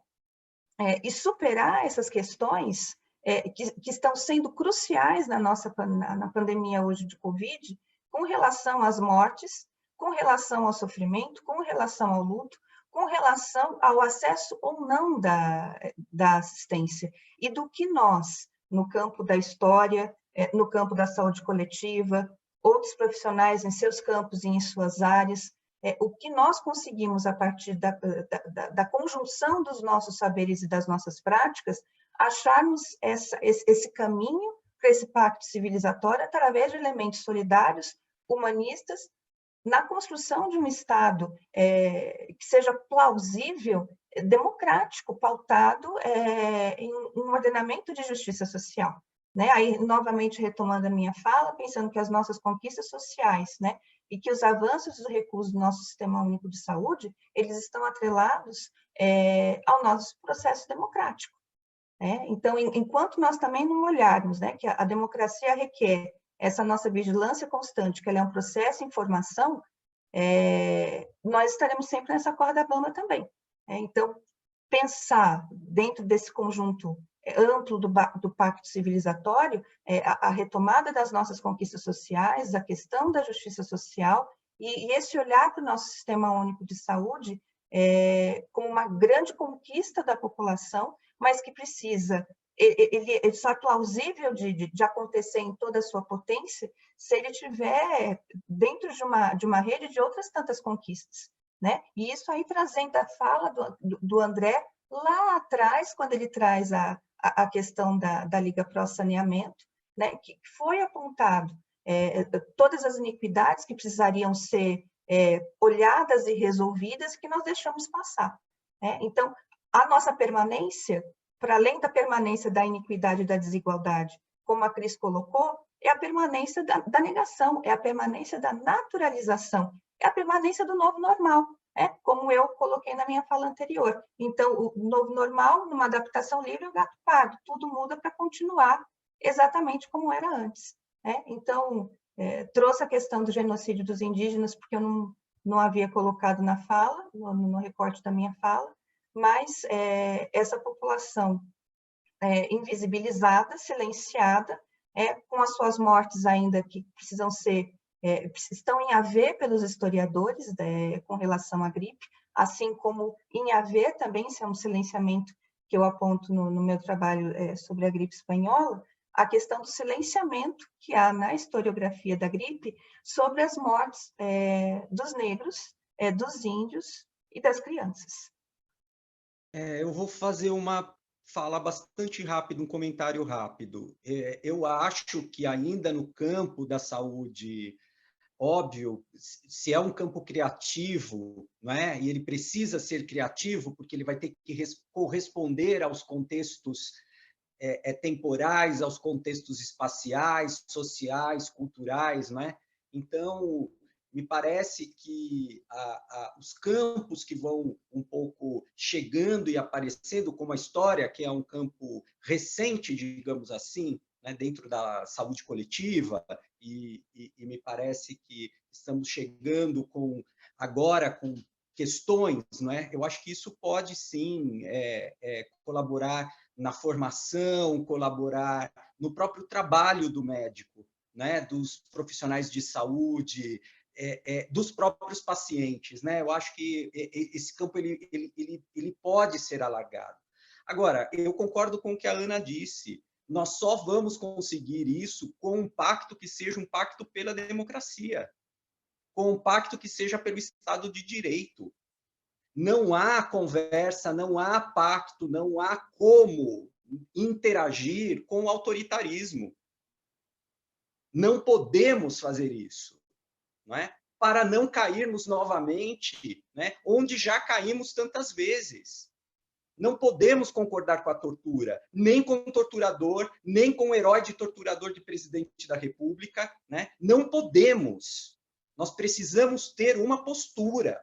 E esta postura, ela precisa estar dentro da universidade de maneira muito firme, porque nós estamos assistindo pelas janelas dos nossos apartamentos e das nossas casas confinados, o que ocorre quando amolecemos, né? O que ocorre quando vamos pactuando um pouco com o neoliberalismo, e vamos pactuando um pouco com a produtividade, e vamos pactuando um pouco, então, de que tudo bem 24 mil pessoas morando nas ruas em São Paulo, e vamos pactuando, então, que a polícia entre e mate nas comunidades, e tudo isso vai, na verdade, criando o pacto, porque o pacto não é apenas o voto, o pacto está no nosso dia a dia, no nosso olhar, na nossa palavra, no nosso gesto, no nosso corpo, né? Que eu acho que a Ana trouxe também um pouco esse debate, Cristina também, que é corporal, né? Então, me parece que agora no Brasil nós caímos novamente nessa urgência. E a nossa urgência deve ser pelo direito à vida, né? E a vida dentro dos marcos regulatórios constitucionais do nosso país. Nós não estamos pedindo nenhum comunismo, nós estamos pedindo o básico do liberalismo, é que se respeite a Constituição. E a Constituição diz sobre moradia, diz sobre saúde, sobre educação, não é? Diz sobre os direitos de ir e vir. Tudo isso está lá. Não é? Onde que nós nos perdemos, que nem no liberalismo nós conseguimos, de fato, traduzirmos uma sociedade?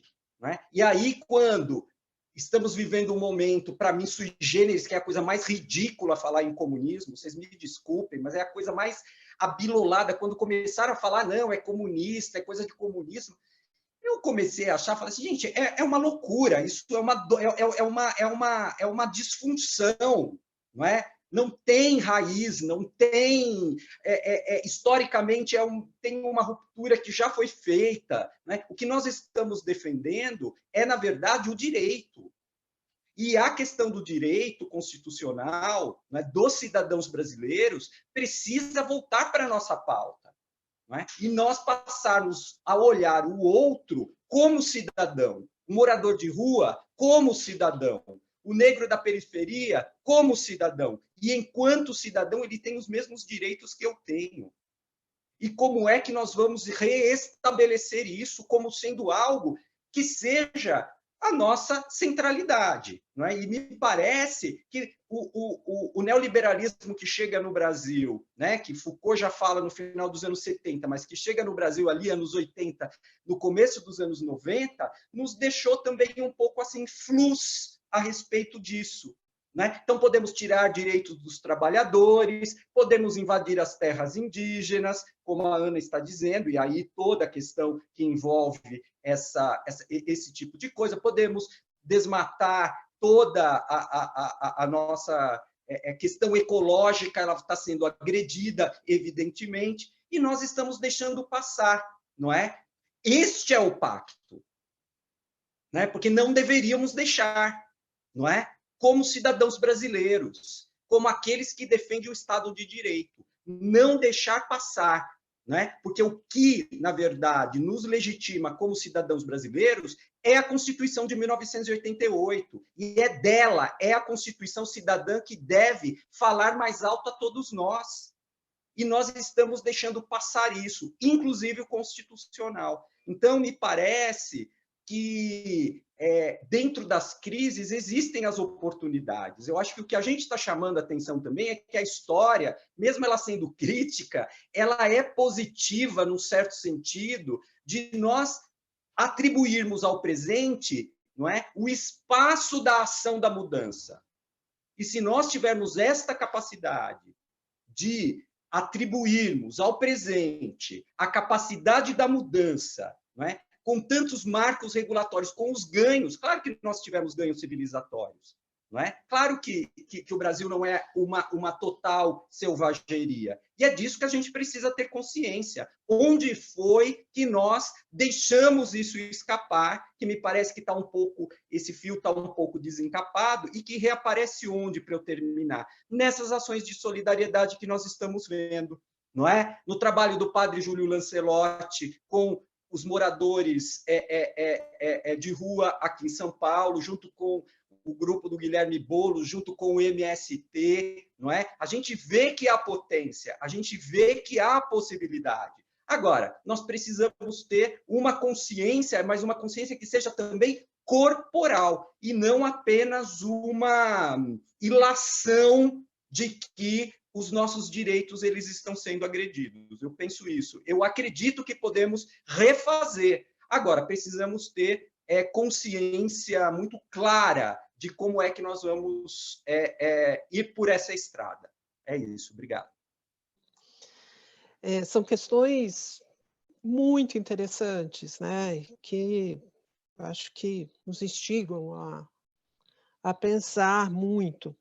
Eu queria começar por onde o André terminou, e também a Ana, sobre a questão do pacto civilizatório, né? A ideia de que como nós podemos, parece que a questão era essa, pensar num pacto civilizatório num tempo de tanto autoritarismo, né? Eu acho que, reforçando a fala anterior, assim, nós temos repertório na nossa experiência de sociedade brasileira. O repertório de luta nós temos, nós não somos, como diria, desmobilizados ao longo, não resistente, nós tivemos ao longo da nossa história, e eu acho que isso é fundamental recuperar, importantes pactos, né? Pactos civilizatórios, pactos pela democracia, pactos de luta, né? Dentro da saúde coletiva, a própria saúde coletiva, ela é fruto de uma luta histórica pelo direito à saúde, né? Ela e acho que esse é um repertório fundamental de atualizarmos, de renovarmos, de pensarmos sobre ele. O que aconteceu, né? Nós abandonamos esse pacto como sociedade, ou mesmo como intelectuais da saúde coletiva, pesquisadores.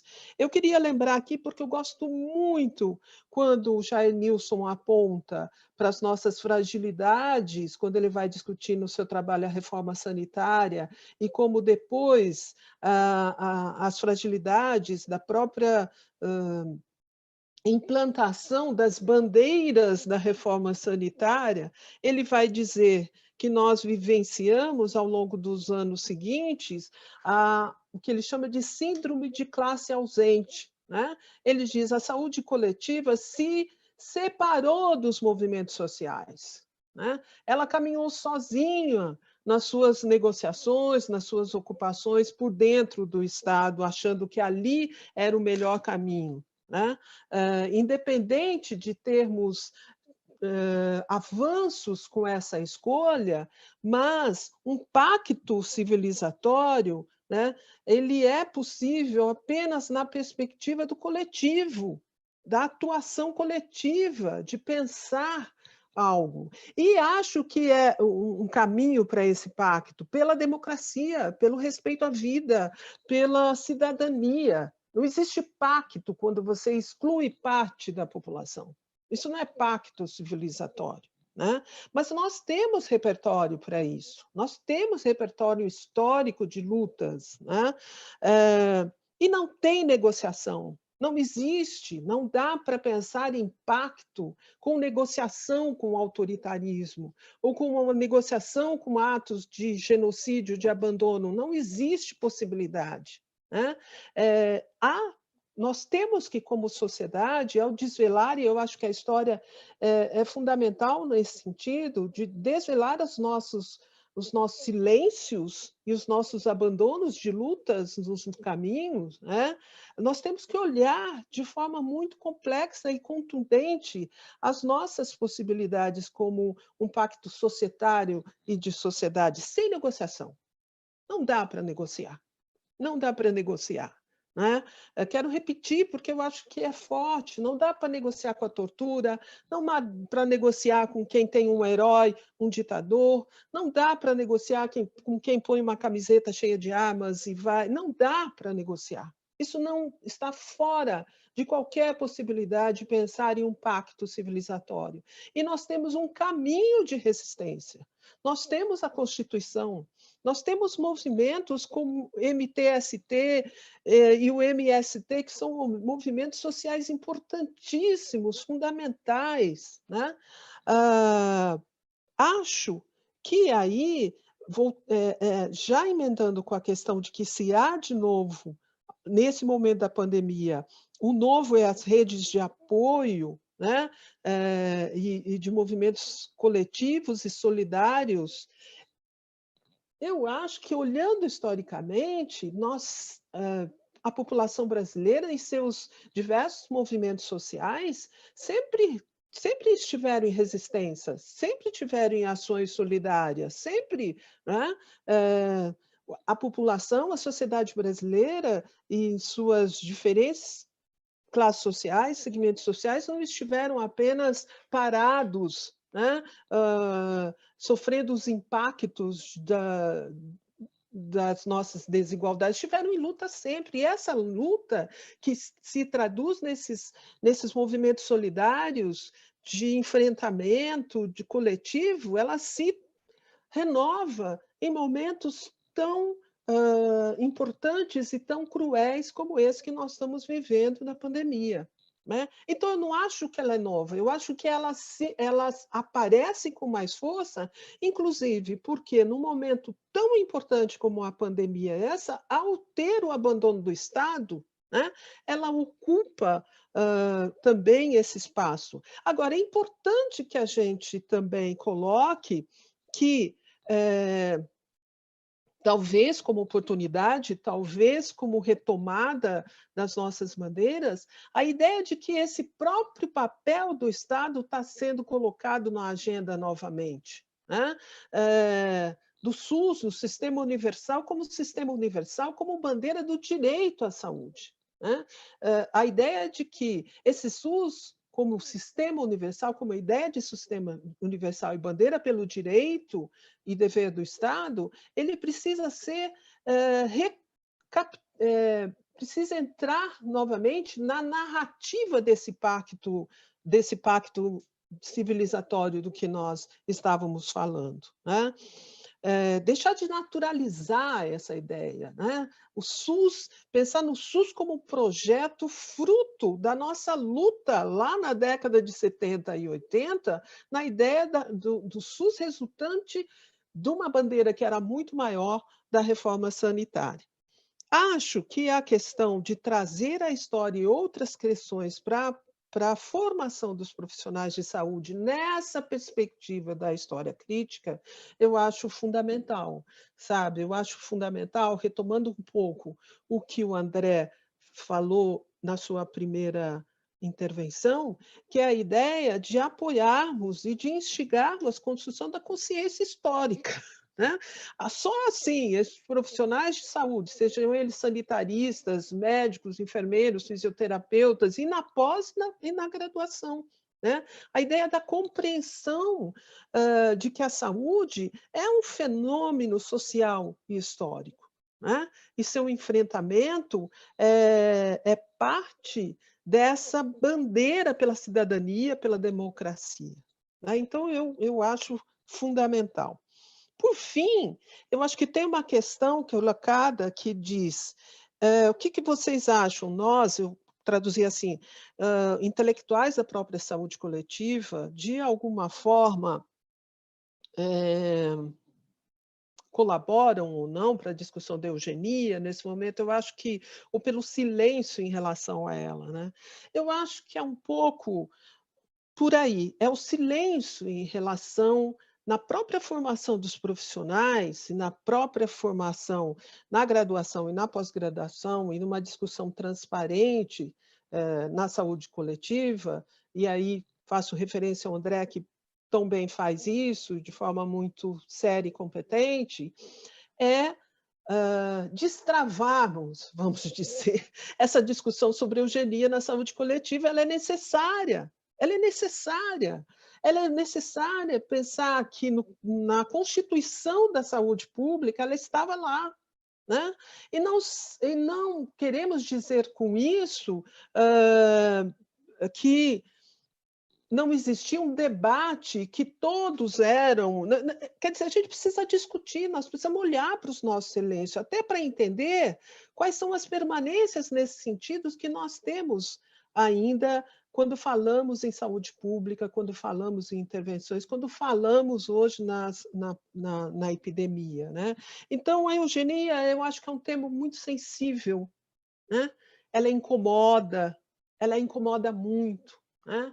Incomoda as nossas instituições, incomoda na pesquisa sobre saúde, incomoda quando nós olhamos nossos arquivos, os nossos documentos, né?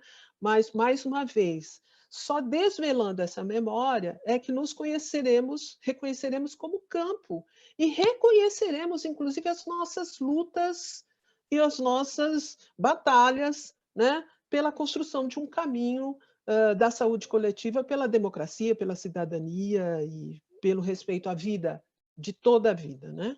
Qualquer vida. É isso. Super obrigada também, Cris, maravilhoso. Realmente ouvir vocês é um privilégio, vocês três. A gente já tem apenas mais 10 minutos, então acho que algumas questões foram colocadas no chat enquanto vocês falavam, vocês foram contemplando, mesmo sem eu recolocar para vocês, né? Mas eu acho realmente fundamental salientar essas questões, né, que vocês colocaram, que é isso, essa disputa de narrativas e o nosso papel nessa disputa de narrativas que a gente está enfrentando, e temos que ter força e clareza, né, do que a gente também, do nosso papel nesse campo, né, como eu brinquei, nesse pequeno latifúndio que nos cabe, né, que é no campo da universidade, né, no campo, né, do conhecimento, da produção científica, né? Então, a gente também tem muitas coisas a fazer aí nesse campo, nessa disputa de narrativas, né? Pensar realmente que é isso, a gente precisa realmente pensar que pacto civilizatório é esse que a gente está fazendo, né? Que a gente está sendo partícipe, uns mais, outros menos, mas, enfim, retomar essa discussão que precisamos de um pacto civilizatório sem concessões, né? E aí é fundamental realmente isso que o André traz, que é isso, a pauta dos direitos. Parece que a naturalização e a banalização, né, da violência e das desigualdades, né, ela obscurece, né, faz com que a gente esqueça justamente da pauta dos direitos, e essa é uma pauta que realmente precisa ser revivada com muita força, né? Se a gente quiser realmente fazer algo de diferente nesse momento dessa ruptura, né, nesse sentido, né? E, enfim, esse enfrentamento dessas desigualdades, e pensar o que a gente pode fazer, então, daqui para frente. Enfim, nós temos 10 minutos, eu queria colocar para vocês de volta, só para vocês fazerem as considerações finais, para a gente fazer o fechamento de mais esse encontro, que realmente foi magnífico ter vocês aqui. Eu gostaria de agradecer imensamente a oportunidade, o convite, a mediação da professora Cris Cabral. É sempre um privilégio, sempre aprendo e me inspiro muito de ouvir a Cris Marques e o André Mota. Eles me provocam, me trazem novas reflexões, sempre, a todo momento, e isso é uma construção contínua. Agradecer muito quem pôde estar conosco nesse momento, porque as próprias perguntas e a forma como também o chat permite que quem está nos ouvindo possa interagir conosco através das perguntas que a professora Cristiane trouxe, também nos mobiliza a pensar outros caminhos, a trazer outras inquietações para a nossa prática, né? No movimento de um constante devir mesmo, né? E de uma praxis que precisa ser colocada ali em xeque a todo momento, entre o que a gente está teorizando e o que a gente está praticando, né? Então, agradecer esse encontro, esse momento reflexivo, da gente poder trazer a história como um campo de construção coletiva junto à saúde pública, e acho que é isso, trazer a questão das singularidades, das especificidades, claro que sim, existem muitas aproximações com a passagem da gripe espanhola com que hoje nós estamos vivendo no Covid, mas sem nunca deixar escapar as singularidades, os contextos, as especificidades com que cada uma dessas doenças acontecem dentro da sua complexidade, e que as diferentes formas de adoecer, viver, morrer, nos corpos, precisam sempre estar muito pautadas e colocadas de forma que a doença não se torne autoexplicativa e que a gente não faça o devido debate com relação às desigualdades, às iniquidades, ao racismo, à eugenia. Então, muito obrigada pelo momento, pela construção. Bem, eu também gostaria de agradecer a mediação da professora Cristiane Cabral, de estar com a Ana, que é queridíssima, a Cristina, que é queridíssima, de estar com todas as pessoas que puderam acompanhar esse nosso debate, parabenizar a Faculdade de Saúde Pública por todos os webinars, mas esse especificamente, que é uma oportunidade da história poder tratar e tratar de uma coisa que é muito específica para quem trabalha com história, né? Porque geralmente nós estamos sempre desafiados com o presente para olhar o passado. E estamos vivendo esse presente, essa experiência pandêmica e trazendo para vocês aqui reflexões que é isso, né? É saída ao passado, mas o tempo todo revestido por questões do presente que estão nos afetando imediatamente, né? Então, essa é uma oportunidade realmente muito singular e eu espero que o debate tenha sido bom, que as ideias, não é, para nós sairmos daqui pensando, porque a ideia é essa, né? Não é nada muito resolvido, mas antes de tudo para que a gente possa pensar, né? Para que a gente possa ter aquele campo e aquele momento de parada, de pensar pelo campo da história e a gente dar valor ao pensamento histórico no campo da saúde, no campo das práticas médicas, não é? No campo do cuidar, no campo da cidadania. O olhar histórico ele pode nos trazer grandes dividendos. E agradeço à instituição por me dar essa oportunidade de poder contribuir com isso. Muito obrigado, um abraço a todos. Bom, eu também gostaria de agradecer muito, agradecer a mediação da Cris Cabral, minha colega, minha amiga, agradecer, compartilhar com a Ana, compartilhar com o André, esse webinar, esse espaço de reflexão, que são questões, né, instigadas sempre pela fala de vocês e também pelas perguntas aqui colocadas. Agradecer o Marco Ackmann, né, o organizador aí dessa iniciativa dos webinars na Faculdade de Saúde Pública, que, no meu entender, têm sido espaços muito importantes, né, de posicionamento, inclusive de colegas e da faculdade frente a esse tempo que vivenciamos, e tem sido posicionamentos importantes que pela democracia, pela cidadania, pela importância da vida, né? E queria fazer um agradecimento especial às pessoas que estão aqui, que aceitaram o nosso convite, né? Nos acompanhando aqui para ouvir um pouco das nossas reflexões, do nosso debate, né? Acho que trazer a história, né, para essa discussão é fundamental, mas a gente está falando, inclusive, né, de um tipo de história, né? Uma ideia, quer dizer, a ideia de que a história pautada num pensamento crítico, num pensamento dialético, que às vezes, como também mencionou o André, muitas vezes incomoda, né? Que a gente sai da discussão da linearidade da formação do campo da saúde pública e da saúde coletiva e tentamos, de alguma forma, apresentar algumas questões que são fundantes desse campo tão complexo. Eu queria aqui deixar também, aproveitar a oportunidade para fazer um convite e um anúncio, que é a ideia de uma iniciativa que o André já está, né, colocando lá na Faculdade de Medicina e no museu que ele coordena, e nós estamos numa construção para para o meio do Centro de Memória, constituir o que nós estamos chamando de um fundo Covid-19, né?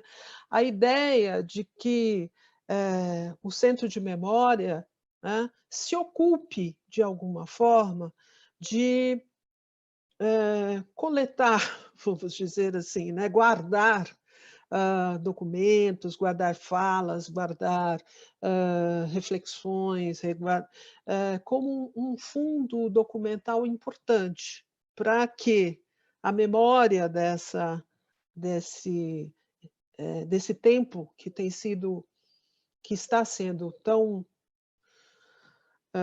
ao mesmo tempo triste, ao mesmo tempo de ruptura, né, possa ser olhado com outros pesquisadores, outros historiadores, seja do seu tempo, né, seja mais para frente, e pensar falar sobre essa pandemia. Esperando que ali na frente, lá na frente, quando algum historiador do futuro, vamos dizer, olhar para essa documentação, a desigualdade, né, social em que vivemos possa ser algo bem menor do que vivenciamos hoje, como um fenômeno social. Enfim, obrigada a todos, e estou muito feliz com essa oportunidade de ser instigada com todas as questões que vocês aqui colocaram, né? André, Ana, Cris e as pessoas que nos escutaram. Obrigada.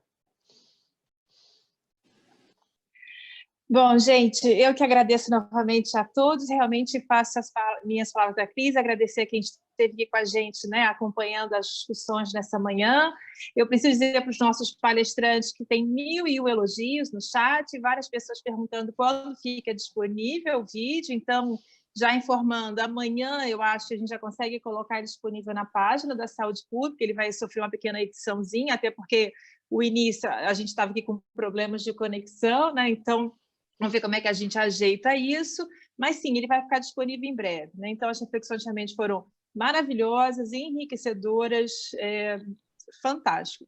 E aí o pessoal está perguntando, teremos novas temáticas? Sim, né? É isso, acho que essa é uma iniciativa que veio para ficar, nós já temos outros webinários programados, e o próximo é na semana que vem, que a gente vai estar discutindo sobre saúde da mulher e mortalidade materna em tempos de Covid-19. Esse vai ser mediado pela minha colega e vice-diretora da faculdade, Simone Diniz, vai ser semana que vem, no dia 28. A gente vai, aos poucos, colocando uma agenda, né, dos webinários na página da Saúde Pública, então fiquem atentos às redes sociais, aos nossos contatos, ou à própria página, porque temos mais webinários para o mês de junho já programados. Então, agradecer novamente a oportunidade de estar com vocês, o convite para estar mediando essa mesa, e dizer que acho que realmente foi um sucesso e muito, muito bom. Deu, sabe assim, daquele calorzinho no coração que a gente está precisando em tempos tão difíceis. Eu agradeço imensamente o calorzinho no coração que eu recebi nessa manhã de hoje, de estar aqui junto com vocês, gente. Então, muito obrigada. Então, eu dou por encerrado mais esse webinário da Saúde Pública. Obrigada. Obrigada.